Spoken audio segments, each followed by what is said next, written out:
To be honest, I don't know where to start. Um,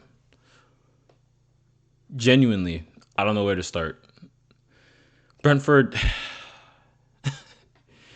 United. Okay, first of all, I was lucky enough not to have to watch this game. I play soccer every morning on Saturdays, so morning games like these I can't see, fortunately, because looking at the result and watching the highlights, God help us.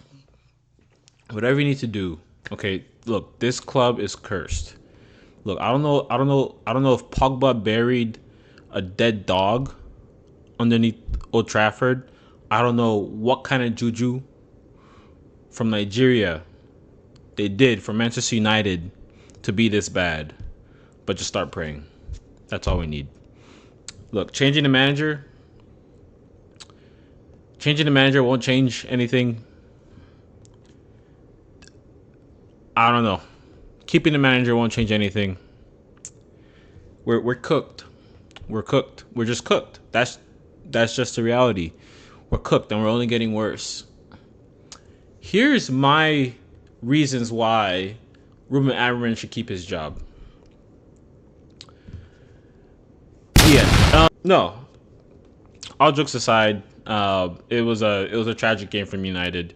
Um, you win 2-1 against Chelsea, and you're trying to build some momentum within the team, and just to go away to Brentford and not and just lose the way we did, right? There's a lot of stuff I'm seeing. I watched the highlights again, so just to put that out there, I watched the highlights.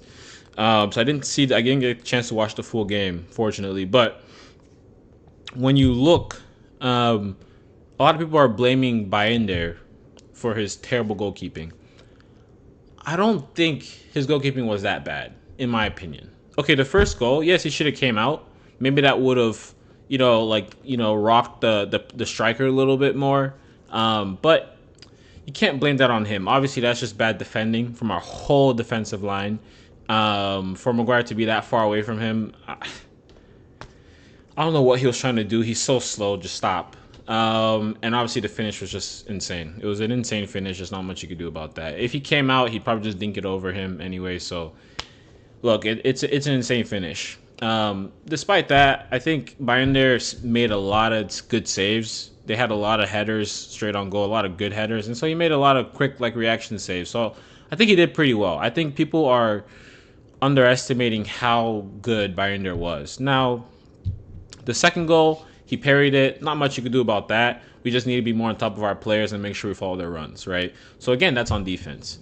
Our third goal, that's also on defense. Let's be honest, okay? Because you leave all that space open, and you allow man to easily just get it past him behind, and he didn't do anything. He just touched the ball twice, two touches from the pass, and just blasted it into our net. And by end there, that's where he should do better. It's a hard shot.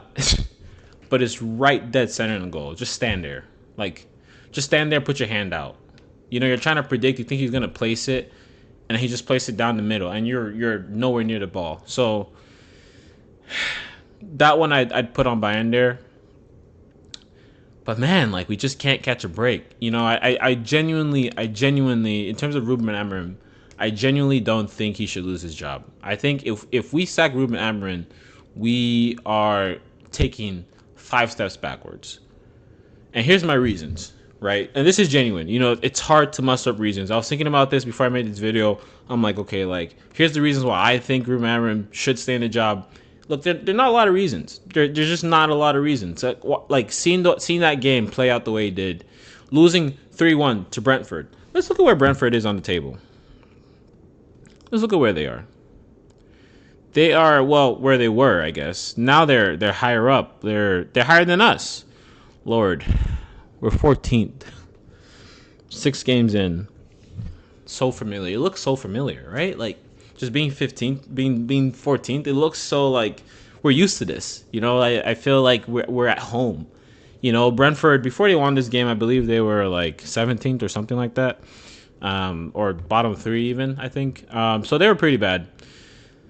Aston Villa's pretty bad too. Jeez, I don't know what's going on there. But I digress. Going back to the stats, let's look at the positives. Okay, we had 56% possession. So we had more possession. We had more total passes in general, more accurate passes with a higher pass accuracy. So I think when you talk about Ruben Amorim implementing his structure into the team, he's doing it. It's just slow, but he's doing it. I think he's doing it. At the end of the day, we're better than we were last season. Right now, despite, and this is bold for me to say, we just lost 3-1 to Brentford. But we are better. And we last 2 seasons we've lost to Brentford too. So, and I think it's been worse, like 4-0 than 4-0, something like that. So, losing 3-1, it's a little better if you think about it like that. Anyway, whatever. I'm looking at the absolute positives. I'm pulling things out of places I never thought I can ever pull things before. Like, this is what I'm doing to justify this team. Look, I'm a diehard United fan. I want the best for the club. Ruben Amorim, I like him as a person, as a manager. I question it. That being said, I think he is making this team better than we were last season, right? So it's going to take time. People wanted progress. I think we've seen that already. I genuinely think we've seen progress, right? The players understand his tactics a little better. Yes, there are a lot of mistakes, but at the end of the day, we're keeping more possession. We have a higher XG overall. We just can't convert. We're taking more shots, more touches within the penalty box. We're taking those. We have those. So I think overall we are better as a team. But Ruben Amorim, it's impossible to say that he's not flawed. He's clearly flawed. And I'm probably not the most qualified person to say this. I'm only just a humble YouTuber. Okay, I've never coached a game in my life. I haven't played professional football. But he's clearly flawed. To bring in Brian Mbeumo, to bring in Mateus Cunha, and to put them in positions where Bruno Fernandes should occupy, while Bruno Fernandes was better than both of them last season, doesn't make any sense to me. Now, if you bring in these two players, yes, you want them to start. You want to optimize them in a match, in a game.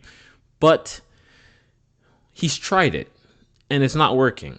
If you try something so many games, so many times, and it doesn't work, okay, just try something else. Put Bruno Fernandes and Mbeumo, put Bruno Fernandes and Cunha, see how they play. Put Menu and Ugarte back, or put Casemiro. Obviously, he wasn't available for this game because he got a red card, but put Menu and Ugarte back, right, and see how that works. Like, try things. I feel like he's not trying things, which is just so annoying. Now, people were talking a lot about, they were giving him a lot of stick for not playing Menu for most of the season, not starting Menu over Ugarte. I was personally of that opinion.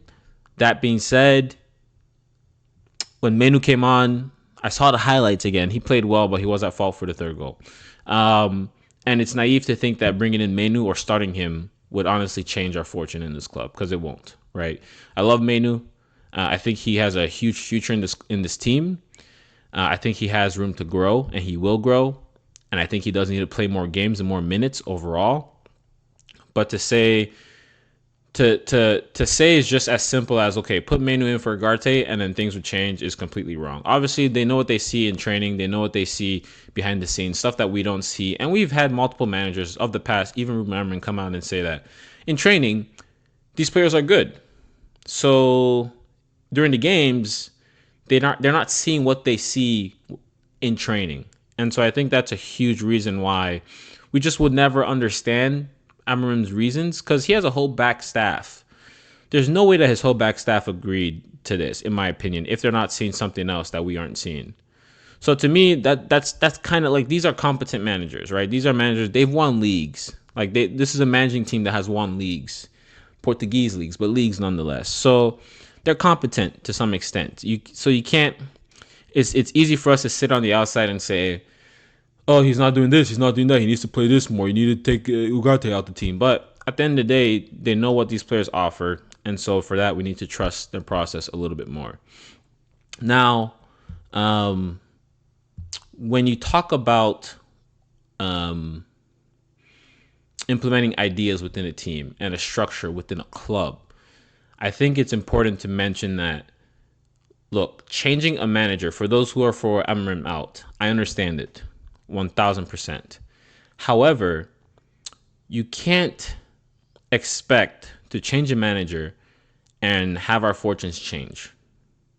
Because think about it like this. Okay, you change the manager. Okay, so who's going to come in? I want you to comment below. If you're watching this, I want you to comment below and tell me, if we were to sack Amorim, who should take his place?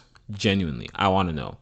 There isn't many options out there, right? Unless we steal coaches from a club, which I don't think we should. It's just a lot of money, and we don't have that kind of financial power anymore. Not as much. So unless we do that, there's not many options. Not to mention, you invest so much money into Amorim. You bring in the wide wingbacks. You bring in the 2 number 10s, attacking football, right? You're planning to bring in a proper defensive midfielder. You bring in a new goalkeeper for him, defenders, everything. You know, a certain type of defenders in order to play a 3 in the back. So you bring in all these players. If you bring in a manager, that manager has to be a manager who plays a similar formation, right? Where you don't have to get rid of the wingbacks just to bring in wingers, for example, right? Otherwise, you're taking a massive leap back. We're not talking steps, we're talking leaps. So these are things you need to consider, right? Sacking Ruben Amorim will only push this team even further back. All right, there's no reason to think. I think it's naive to think, oh, if you change the manager, things would be different. Like, no, that's not the case. Because if you change the manager, okay, we'll need a whole different season, a whole another summer to bring in the player that he wants. That's not going to be enough. So we're going to have to wait till another summer.